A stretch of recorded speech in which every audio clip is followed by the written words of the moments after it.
Hello दोस्तों, मैं doctor राखी काम्बोज हिंदी साहित्य इतिहास की प्रश्नावली लेकर उपस्थित हूँ आप सभी के समक्ष। जैसा कि आप सभी जानते हैं कि हिंदी साहित्य प्रश्नावली के अंतर्गत जो हम अब इस समय प्रश्नावली लेकर आ रहे हैं वो केंद्रित है यूपीएचएससी परीक्षा, यूकेपीएससी लेक्चरर परीक्षा, यूपीपीएससी, जीआईसी जीडीसी परीक्षा और यूपीपीजीटी और टीजीटी की परीक्षा के लिए।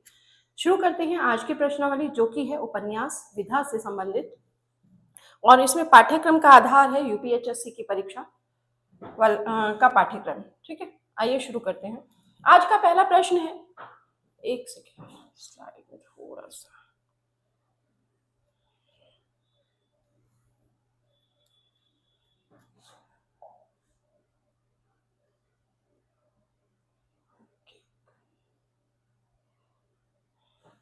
आज का पहला प्रश्न है, गोदान में होरी का प्रसिद्ध संवाद हम तो मरकर भी तुम लोगों का ऋण न चुका सकेंगे मगर तुम अपनी दया से मुझे मुक्त कर दो, किस पात्र ने कहा है? गोदान उपन्यास की जब बात करते हैं तो ये प्रेमचंद के उपन्यासों में गोदानो जो उपन्यास है वो महाकाव्य की श्रेणी में आता है, क्योंकि इसमें जो किसान की स्थिति का वर्णन किया है प्रेमचंद ने होरी के माध्यम से, और एक जमींदार की स्थिति का जो वर्णन किया है वो किया है राय साहब के माध्यम से, और उसके अलावा अन्य पात्रों को भी महत्वपूर्ण भूमिका में यहाँ दिखाया गया है। गोदान की पत्नी धनिया, गोदान में होरी का प्रसिद्ध संवाद हम तो मरकर भी तुम लोगों का ऋण न चुका सकेंगे मगर अपनी दया से मुझे मुक्त कर दो, किस पात्र ने कहा है? यहाँ ध्यान रखिए, ये किस पात्र ने, किस पात्र के लिए कहा गया है, किसके लिए कहा गया? एक सेकंड, स्लाइड का थोड़ा सा चीजें सेट नहीं हो पाई, एक सेकंड।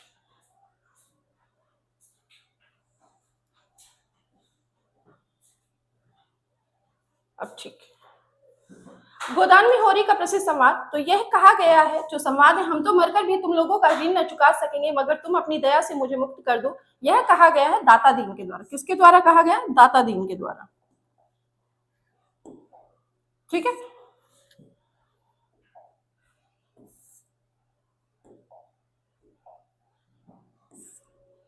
अगले प्रश्न की ओर।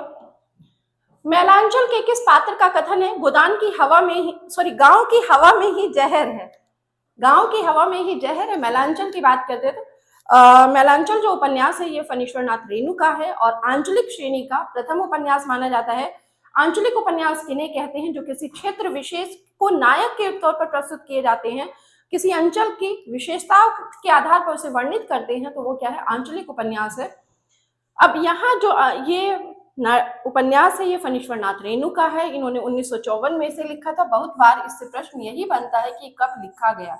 अभी इससे पहले हमने गोदान की बात की थी, तो गोदान जो उपन्यास है उसका वर्ष क्या है? उसका वर्ष कभी आपको 35 मिलता है, कभी 36 मिलता है, मुख्यतः उसका 35 मिलता है, 1935। और ये जो प्रेमचंद है उनके द्वारा लिखा हुआ। इसके बाद उन्होंने एक और उपन्यास लिखने की कोशिश की थी, वो था मंगलसूत्र, जो कि अधूरा रह गया था। इनका पूर्ण उपन्यासों में देखें तो अंतिम उपन्यास पूर्ण उपन्यास की श्रेणी में गोदान ही है। ठीक है, ये 1935 में था। मंगलसूत्र प्रेमचंद का अधूरा उपन्यास है।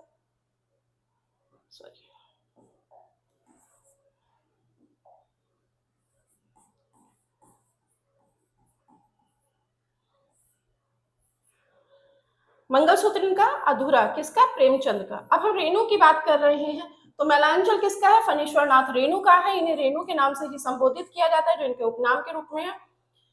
गांव की हवा में ही जहर है, ये बात किसके द्वारा की गई? तो इसके जो महत्वपूर्ण पात्र है वो कौन है? कालीचरण है, प्रशांत है, डॉक्टर प्रशांत है, बावन दास है और बालदेव है। लेकिन ये जो बात है कि गांव की हवा में ही जहर है, ये बात कही थी डॉक्टर प्रशांत ने। किसने कही थी? डॉक्टर प्रशांत ने। इनकी जो प्रेमिका है तहसीलदार की पुत्री, वो कौन है? कमली। और इन एक और नाम आता है प्रशांत के साथ, वो इनकी मित्र के रूप में रहता है, ममता का नाम। ये कौन है? ये डॉक्टर प्रशांत के मित्र हैं, डॉक्टर ही हैं। और कमली इनकी पत्नी है, जिसे ये विवाह कर लेते हैं। गोदान का शीर्षक किस सामाजिक प्रथा की विडंबना को दर्शाता है? गोदान जो शब्द में ही है, अपना जो शीर्षक है उसकी विडंबना वो शीर्षक में ही समाहित किए हुए है। तो यहाँ जो प्रश्न बना है उसी से बना है कि गोदान का शीर्षक किस सामाजिक प्रथा की विडंबना को दर्शाता है? विधवा विवाह, मृत्यु के समय का दान, दहेज प्रथा या छुआछूत? एक सेकंड, आज स्लाइड सेट होने में प्रॉब्लम, अब सही है। गोदान का शीर्षक किस सामाजिक प्रथा की विडंबना को दर्शाता है? तो किसको दर्शाता है? विधवा विवाह, मृत्यु के समय गाय दान करने की प्रथा, दहेज प्रथा या छुआछूत? तो नाम में किसकी बात है? गाय के दान की। तो मृत्यु के समय जो गाय दान करने की प्रथा है, ये उसी विडंबना को दर्शाता है, ये सामाजिक एक विडंबना है। फिर से बार बार स्लाइड चेंज क्यों हो रही है भाई?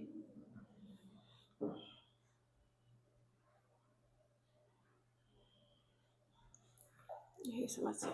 मैलांचल को हिंदी का आंचलिक उपन्यास क्यों कहा जाता है? अभी मैंने बताया था कि आंचलिक उपन्यास क्यों कहा जाता है, तो यहाँ प्रश्न भी बन गया कि मैलांचल को आंचलिक उपन्यास क्यों कहा जाता है। और आंचलिक जब शब्द जुड़ा है तो ये आंचलिक उपन्यासों में प्रथम उपन्यास आंचलिक माना जाता है, यानी कि रेणु के द्वारा मैलांचल उपन्यास लिखा गया वो आंचलिक श्रेणी का प्रथम उपन्यास है। क्योंकि इसमें प्रेम कहानी है, तो आंचल से इसका प्रेम कहानी होने से कोई मतलब नहीं। क्योंकि इसमें केवल गांव का वर्णन है, तो ऐसा भी नहीं है। क्योंकि इसमें एक पूरे अंचल अर्थात पूर्णिया की समस्या को केंद्र में रखा गया है। जब किसी क्षेत्र विशेष को लेकर उसकी सभी समस्याओं, उसके जो वहां घटित घटनाएं हैं, उन सबको केंद्रित करते हुए वहां के पात्रों के माध्यम से उसके प्रस्तुतिकरण किया गया कथा का, तो वह क्या कहलाता है? आंचलिक उपन्यास या आंचलिक कहानी कहलाती है। तो यहाँ हमारा उत्तर क्या हो जाएगा? क्योंकि इसमें एक पूरे अंचल पूर्णिया की समस्या को केंद्र में रखा गया। और पूर्णिया का भी कौन सा है? मेरीगंज गांव। कौन सा गांव है? मेरीगंज। और ये मेरीगंज नाम किसके नाम पर रखा गया था? तो ये अंग्रेज की पत्नी थी मैरी, उसके नाम पर रखा गया था। किसके नाम पर रखा गया था? अंग्रेज की पत्नी मैरी के नाम पर मेरीगंज नाम रखा गया था इस जगह का। ठीक है, उसके आधार पर यहाँ जो बात कर रहे हैं पूर्णिया के भी किस क्षेत्र की बात कर रहे हैं? मेरीगंज की बात कर रहे हैं। बार बार आज की क्लास में गोदान की पृष्ठभूमि में किसान की किस मुख्य समस्या का वर्णन है? गोदान की पृष्ठभूमि में किसान की कौन सी समस्या? क्योंकि गौदान जो उसकी एक सामाजिक विडंबना के रूप में दिखाया गया कि मृत्यु के समय गाय का दान करना। अब यहाँ जो गोदान उपन्यास है किसान की स्थिति का वर्णन भी करता है, उसे भी प्रस्तुत करता है। तो यहाँ यही कहा गया है कि गोदान की पृष्ठभूमि में भारतीय किसान की किस मुख्य समस्या का वर्णन है? शिक्षा का अभाव। तो यहाँ किसान की बात करो तो किसान शिक्षा से तो संबंधित नहीं है, अभी समस्या की बात आ रही है। बेरोजगारी, धार्मिक आडंबर नहीं, ये बात करता है किसान की समस्या है ऋणग्रस्तता, ऋणग्रस्तता और सामंती शोषण। क्योंकि अभी मैंने प्रारंभ में एक बात की थी, राय साहब की बात की थी, और राय साहब जमींदारी प्रथा का यहाँ नेतृत्व करते हैं। तो यहाँ किस चीज की बात की गई? कौन सी समस्या मुख्य रूप से है? ऋणग्रस्तता और सामंती शोषण। ठीक है। मैलांचल में मेरीगंज गांव का नाम किसके नाम पर पड़ा? अब इसका उत्तर आप आसानी से दे सकते हैं, क्योंकि अभी मैंने पिछले प्रश्न में ही इस बात को स्पष्ट किया है कि किसके नाम पर मेरीगंज नाम गांव का नाम पड़ा था। किसके नाम पर पड़ा था? किसी संत के नाम पर, एक अंग्रेज अधिकारी की पत्नी के नाम पर, डॉक्टर प्रशांत के पूर्वज के नाम पर, या किसी स्थानीय जमींदार के नाम पर? तो मेरीगंज गांव का जो नाम पड़ा था वो एक अंग्रेज की पत्नी के नाम पर पड़ा था, मैरी के नाम पर। ठीक है, ना कि संत के नाम पर। गोदान में गोबर किसका बेटा है? गोदान उपन्यास में होरी मुख्य पात्र है। होरी की पत्नी धनिया है, और उनका जो बेटा है वो है गोबर। और गोबर के साथ साथ उसकी बहन है सोना और रूपा, यानी कि यहाँ होरी के 3 संतानें बताई गई हैं। गोबर पुत्र एक है और रूपा और सोना पुत्रियां बताई गई हैं। ठीक है, इसी के साथ होरी की पत्नी का नाम मैंने बताया धुनिया, और झुनिया कौन है? झुनिया गोबर की पत्नी है। ठीक है, और यहां पूछा ये किसका बेटा है, तो अब आप स्पष्ट बता सकते किसका है? होरी का बेटा है। ना पंडित ओंकारनाथ का, मिस्टर खन्ना या भोला। भोला कौन है? भोला झुनिया का पिता है, क्योंकि भोला की लड़की से गोबर विवाह करता है, प्रेम विवाह करता है।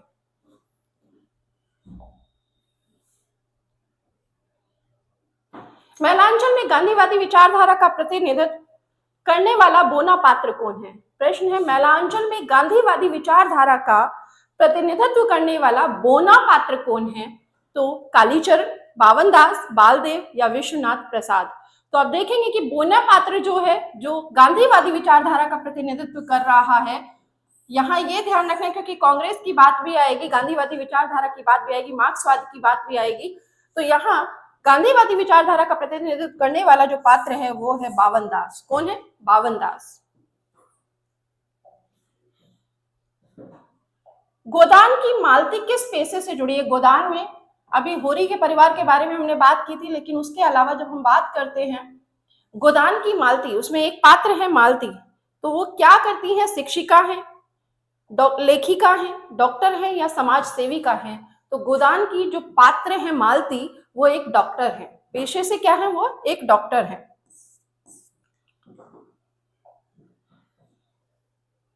मैलांचल का प्रकाशन किस वर्ष हुआ? अब ये इस प्रश्न का उत्तर भी आप आसानी से दे सकते हैं। कब हुआ मैलांचल का प्रकाशन? तो इसका प्रकाशन हुआ था 1954 ईस्वी में। कब हुआ था? 1954 ईस्वी में, 1954 में। ठीक है। गोदान में होरी द्वारा गाय को अपनाए जाने का निर्णय उसके जीवन के किस पक्ष को दर्शाता है? आज के जो प्रश्न है वो सीधे सीधे फैक्चुअल प्रश्न आपको कम दिखाई देंगे। यहाँ आपको कॉन्सेप्ट बेस्ड जो प्रश्न है, अवधारणा आधारित जो प्रश्न है वो दिखाई पड़ रहे होंगे, क्योंकि परीक्षा में जरूरी नहीं है कि सिर्फ फैक्ट्स पूछे जाए, तथ्य पूछे जाए, अवधारणा संबंधी प्रश्न भी पूछे जाएंगे।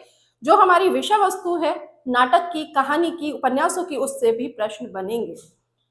गोदान में होरी द्वारा गाय को अपनाए जाने का निर्णय उसके जीवन के किस पक्ष को दर्शाता है? केवल आज बहुत दिक्कत हो रही है।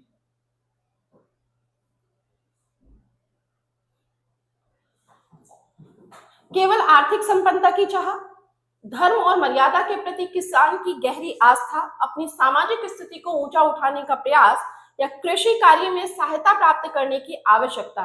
तो गोदान में होरी द्वारा गाय को अपनाए जाने का जो निर्णय लिया गया था, वहां एक शब्द आता है मर्जात। वो मर्जात बहुत बार शब्द प्रयोग हुआ है, तो उसका कारण क्या है? किसान की मर्यादा, वो हर बात को मर्यादा से जोड़ते हैं, धर्म और मर्यादा के प्रति किसान की गहरी आस्था।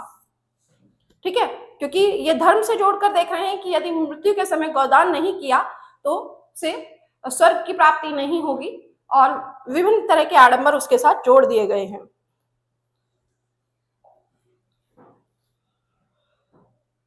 मैलांचल में मैरीगंज गांव की समस्याओं का प्रमुख कारण रेणु जी ने किसे माना है?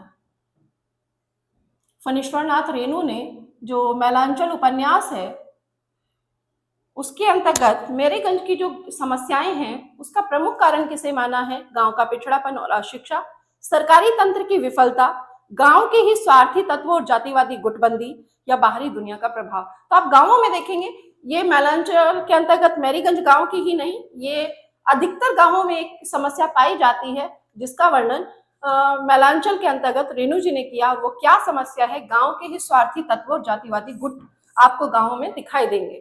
तो यहाँ पर मैरीगंज गांव की मुख्य समस्या यही है कि गांव के ही स्वार्थी तत्वों और जातिवादी गुटबंदी वहां दिखाई पड़ती है, वहां की मुख्य समस्या है। बाणभट्ट की आत्मकथा में भटेनी का पात्र किसका प्रतीक है? बाणभट्ट की आत्मकथा हजारी प्रसाद द्विवेदी के द्वारा लिखा गया उपन्यास है। किसके द्वारा लिखा गया? हजारी प्रसाद द्विवेदी के। ठीक है, बाणभट्ट की आत्मकथा हजारी प्रसाद द्विवेदी के द्वारा रचित है। तो इसमें भटनी नाम का एक पात्र है, वो किसका प्रतीक है? राजसी सत्ता और अहंकार का, प्रेम त्याग और मानवीय करुणा का, केवल सौंदर्य और विलासिता का, ऐतिहासिक इतिहास की उपेक्षा का। तो भटनी जो प्रतीक है वह है प्रेम त्याग और मानवीय करुणा का, ना कि राजसी सत्ता और अहंकार का। ठीक है, किसका प्रतीक है? प्रेम त्याग और मानवीय करुणा का। केवल सौंदर्य और विलासिता के बारे में भी नहीं है, ऐतिहासिक इतिहास की उपेक्षा का भी नहीं है, बल्कि वो पात्र है प्रेम त्याग और मानवीय करुणा।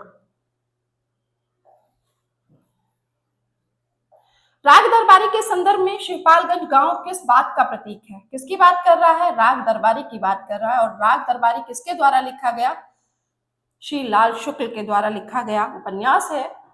राग दरबारी के संदर्भ में शिवपालगंज गांव की किस बात का प्रतीक है? ग्रामीण उन्नति और विकास का, भारतीय गांव के सड़े गले तंत्र और राजनीति का, शांतिपूर्ण ग्रामीण जीवन का, आधुनिक शिक्षा के प्रसार का। तो आप देखेंगे अभी मैंने मैरीगंज की जब बात बताई थी मैलांचल के अंतर्गत, तो वहां पर क्या था? गांव की राजनीति, वहां जातिवादी व्यवस्था। राग दरबारी के अंतर्गत भी आपको ऐसा ही दिखाई देगा, लेकिन याद रखना राग दरबारी में किसका वर्णन है, किस गांव का वर्णन है, कहाँ की वर्णन किया? शिवपालगंज का। और जब बात कर रहे हैं मैलांचल की तो उसमें वर्णन है पूर्णिया जिले के मेरीगंज गांव की। ठीक है, तो यहां इसका उत्तर क्या हो जाएगा? भारतीय गांव के सड़े गले तंत्र और राजनीति का।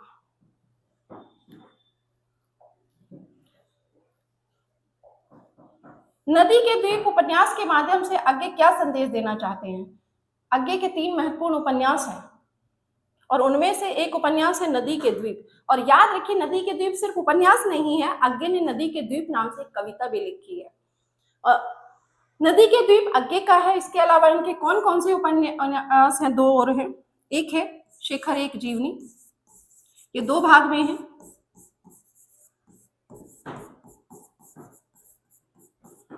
कितने भाग में है? 2 भाग में है। इसके अलावा अपने अपने अजनबी, कौन सा है इनका? तीसरा उपन्यास है अपने अपने अजनबी। ठीक, तो इनके 3 ही उपन्यास इन्होंने लिखे हैं, लेकिन तीनों उपन्यास अपने आप में एक अलग ही कहानी कहते हैं। नदी के द्वीप उपन्यास के माध्यम से आगे क्या संदेश देना चाहते हैं? परंपराओं का आंख मूंद कर पालन करना, व्यक्ति की स्वाधीनता और उसके उत्तरदायित्वों का संतुलन, प्रेम में पूरी तरह समर्पित हो जाना, आधुनिकता का पूर्ण विरोध। तो याद रखिए नदी के द्वीप में जो नदी है और ये द्वीप है, द्वीप समष्टि का प्रतीक है, सॉरी व्यष्टि का प्रतीक है। कविता के अंतर्गत भी यही बात आती है, द्वीप है ये व्यष्टि का प्रतीक है और जो नदी है ये समष्टि का प्रतीक है। ठीक है, अब बात करते हैं कि ये संदेश क्या देना चाहते हैं। तो ये बात करते हैं व्यक्ति की स्वाधीनता और उसके उत्तरदायित्वों का संतुलन। किसकी बात करते हैं? व्यक्ति की स्वाधीनता और उसके उत्तरदायित्वों का संतुलन। किसमें बात करते हैं? नदी के द्वीप में। मानस का हंस में तुलसीदास के हंस प्रतीक की व्याख्या क्या है? किसकी बात कर रहा है? हंस प्रतीक की बात कर रहा है। एक छोटी सी भूल सारे काम को बिगाड़ देती है, ये सच्चाई है, आज वही दिख रहा है। मानस का हंस में तुलसीदास के हंस प्रतीक की व्याख्या क्या है? केवल राम की भक्ति, संसार के सार को पहचानने वाला विवेक, लोक जीवन से कटा हुआ एक व्यक्ति, केवल एक पौराणिक संदर्भ। तो किसकी बात करें? मानस का हंस। मानस का हंस जो है ये अमृतलाल नागर के द्वारा लिखी हुई जीवनी परक उपन्यास है। किसके लिए लिखा गया? तो किसका है जीवनी परक? किसकी जीवनी है? तो ये तुलसीदास की जीवनी है।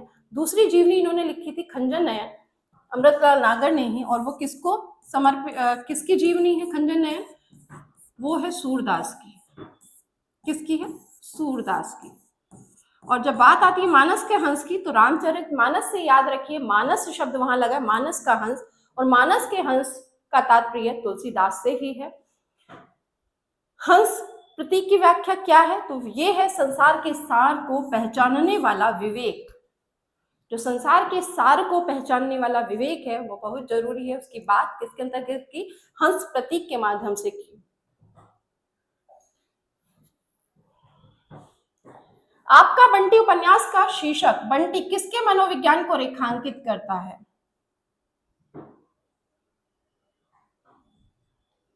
किसके को रेखांकित करता है?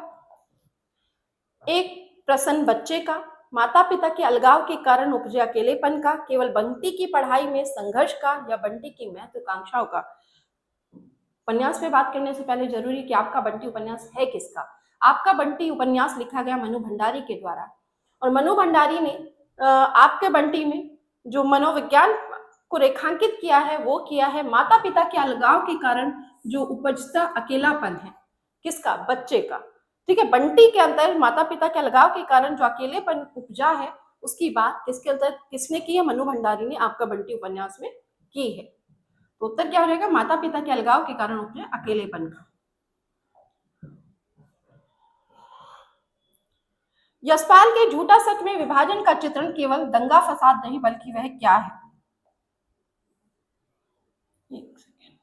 यशपाल के झूठा सच में विभाजन का चित्रण केवल दंगा फसाद नहीं है बल्कि वह क्या है, ये आपको बताना है विकल्प के आधार पर। एक सामाजिक और सांस्कृतिक टूटन, एक आर्थिक उपलब्धि, एक मामूली राजनीतिक घटना, एक धार्मिक आयोजन। तो जब देखते हैं यशपाल का झूठा सच, ये भी 2 भाग में लिखा गया, ठीक है, इसके भी कितने भाग हैं? 2 भाग हैं।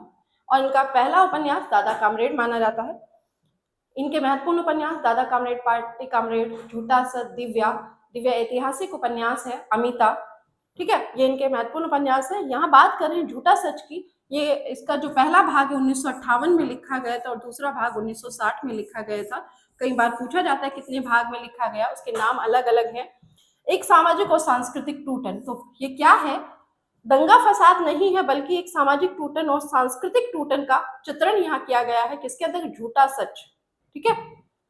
किस विभाजन का चित्रण है? सामाजिक टूटन का। पुनर्नवा में हजारी प्रसाद द्विवेदी के अनुसार पुनर्नवा का अर्थ क्या है? पुनर्नवा उपन्यास आप देखेंगे कि जो इस बार यूपीएचएससी का सिलेबस है, पाठ्यक्रम है, उसके अंतर्गत बाण भट्ट की आत्मकथा उपन्यास को न रखकर पुनर्नवा को रखा गया। तो जब पुनर्नवा को रखा गया तो पुनर्नवा से प्रश्न भी बनेगा। पहला प्रश्न हम जो ले रहे हैं वो क्या है कि पुनर्नवा का अर्थ क्या है? नष्ट होना, बार बार नया होना या नवीनीकरण, केवल पुरानी यादें या सत्ता का परिवर्तन। तो पुनर्नवा, पुनः नवा, याद रखिए जब हम इसका विच्छेद करें तो पुनर्नवा में विच्छेद हो सकता है। यहाँ क्या है? यहाँ अगर इसको लिखेंगे तो ये कुछ इस रूप में आपको दिखाई देगा और इसको तोड़ा जा सकता है क्योंकि इधर आपको क्या दिखाई दे रहा है? व्यंजन दिखाई दे रहा है, तो ये हो जाएगा पुनः प्लस नवा। वैसी स्थिति में यानी कि जो दोबारा से जिसमें नयापन आ सके उसकी बात कर रहा है, तो यहाँ उत्तर क्या हो जाएगा? बार बार नया होना या नवीनीकरण ही पुनर्नवा का अर्थ है, ठीक है। वयम रक्षामः में रावण को असुर के बजाय एक नायक के रूप में चित्रित किया गया। किसकी बात कर रहा है? वयम रक्षामः में रावण को असुर के बजाय एक नायक के रूप में चित्रित करने का उद्देश्य क्या हो सकता है? रामायण को गलत साबित करना, असुर सभ्यता के मानवीय पक्ष और संघर्षों को उजागर करना, केवल मनोरंजन करना, देवताओं की शक्ति को कम करना। तो यहाँ जब वयम रक्षामः की बात करते हैं, इसमें रावण को असुर के बजाय एक नायक के रूप में चित्रित किया गया। तो यहाँ आप देख,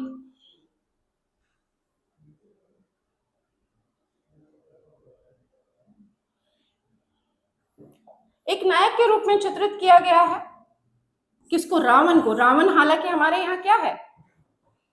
एक असुर के रूप में उसे प्रदर्शित किया जाता है, एक खलनायक के रूप में प्रस्तुत किया जाता है, लेकिन वयम रक्षामः में उसे नायक के रूप में प्रस्तुत किया गया। क्यों? क्योंकि रामायण को गलत साबित करना था, तो ये तो उद्देश्य बिल्कुल नहीं था लेखक का। केवल मनोरंजन करना, ये भी नहीं था। देवताओं की शक्ति को कम करना, ऐसा भी नहीं था।